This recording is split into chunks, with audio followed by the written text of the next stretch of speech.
Hey, it's Robert, and this is Solo Parent TV. On a recent trip to Dallas, I had a chance to sit down with someone that I respect a tremendous amount. His name is George BARNA. If you've been involved in ministry at all, you know his name. I'm getting a phone call. 1 second. You know who he is. He's written 41 books, and he is seen as the nation's leading expert on researching the intersection of faith and culture. In recent years, he's done a tremendous amount of study on, among other things, kids and raising kids and the importance of faith in their lives. One of his books is called Revolutionary Parenting. Another is called, I believe, Raising Spiritual Champions. A lot of the material that he has been researching has gone into the formation of what I do and what we do at iShine in reaching kids. But I had a chance to sit down with him and say, if you had something to say to parents, what would it be?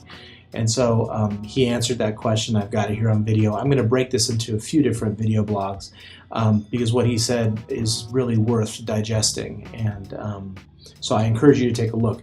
This is what George had to say to parents. Another element for you to think about is how you conceive the whole role of parenting.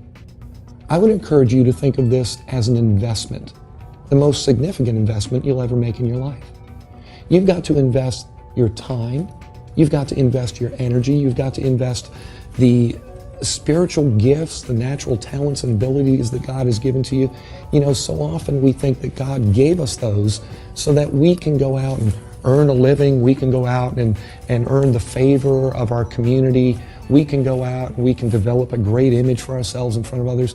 I believe that God gave you all of those resources that you have control over, primarily so that you can invest that into the lives of your children.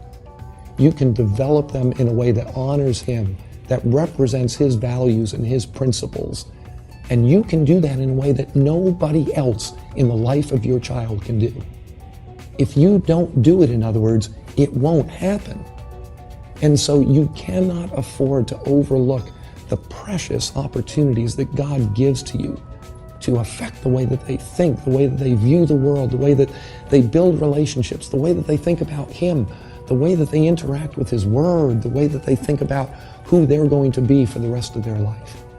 You have a dramatic impact on that. Invest your resources wisely.